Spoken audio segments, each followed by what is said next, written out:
wabarakatuh. Nama saya Eka Nur Anissa Sofiatul Rosida dari kelas B4 kelompok 2 mata kuliah studi Quran dan tafsir Tarbawi. Saya akan menjelaskan tentang Al-Quran, Wahyu, dan Hadis Qudsi. Yang pertama adalah definisi Al-Quran, Wahyu, dan Hadis Qudsi. Yang pertama adalah definisi Al-Quran. Allah Subhanahu wa Ta'ala menamai kitab sucinya yang diturunkan kepada Nabi Muhammad SAW dengan nama Al-Quran. Secara bahasa atau etimologi, kata Al-Quran berarti bacaan atau kumpulan.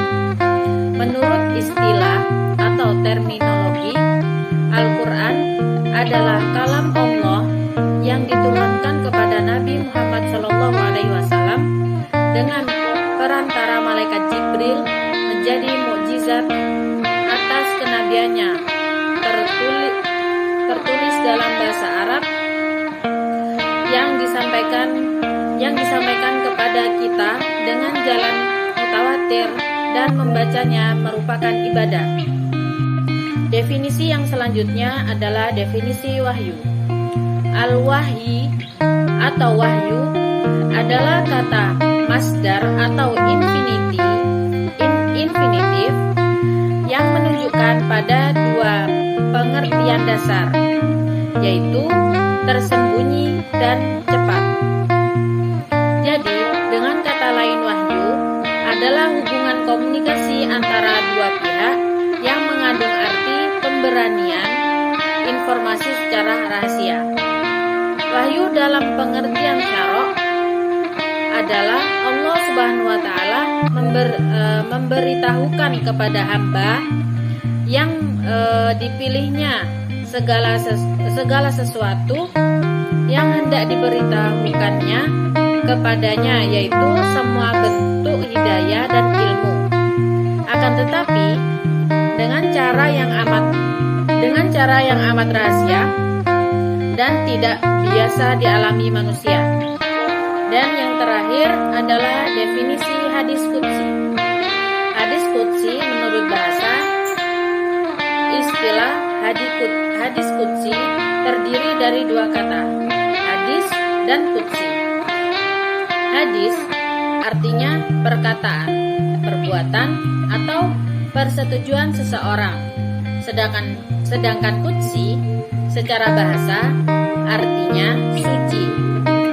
Yang selanjutnya digunakan untuk menyebut istilah yang dinisbahkan kepada Allah Subhanahu wa Ta'ala.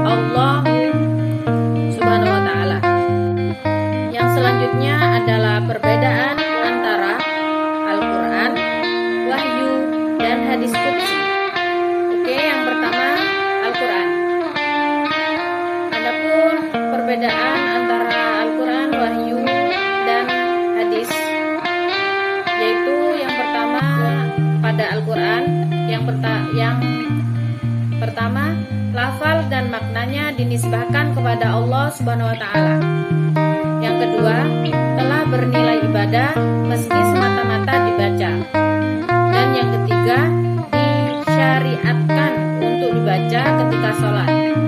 Yang keempat, menjadi mukjizat Nabi SAW karena itu tidak ada seorang pun yang bisa membuat kitab seperti Al-Quran. Yang kelima, dinukil secara mutawatir. Dan yang terakhir, pasti sahih dan benar. Yang selanjutnya, wahyu. Yang pertama, semua firman Allah Subhanahu wa Ta'ala termasuk ke dalam wahyu. Contohnya, kitab Zabur, kitab Taurat, kitab Injil. Yang kedua, wahyu datang melalui atau dengan perantara malaikat Jibril. Yang ketiga, wahyu hanya diterima oleh para nabi atau rasul. Dan yang terakhir, wahyu diterima untuk kemaslahatan seluruh umat manusia atau umat tertentu. Dan perbedaan yang terakhir adalah dari hadis qudsi. Yang pertama, maknanya dinisbahkan kepada Allah, sedangkan lafalnya dinisbahkan kepada Nabi Shallallahu Alaihi Wasallam. Yang kedua, tidak bernilai ibadah jika semata-mata dibaca.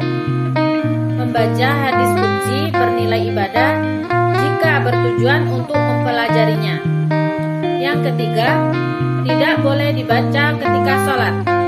Yang keempat, tidak termasuk mukjizat, karena itu banyak orang yang membuat hadis qudsi palsu. Yang kelima, ada yang dinukil dengan tidak ada hadis qudsi ini ada yang dinukil dengan tidak mutawatir. Dan yang terakhir, ada yang sahih dan ada yang lemah. Mungkin ini saja yang bisa saya jelaskan dari definisi dan perbedaan Al-Quran, wahyu dan hadis. Kurang lebihnya saya minta maaf. Bitaufiq walhidayah, waridwan wal inayah. Wassalamualaikum warahmatullahi wabarakatuh.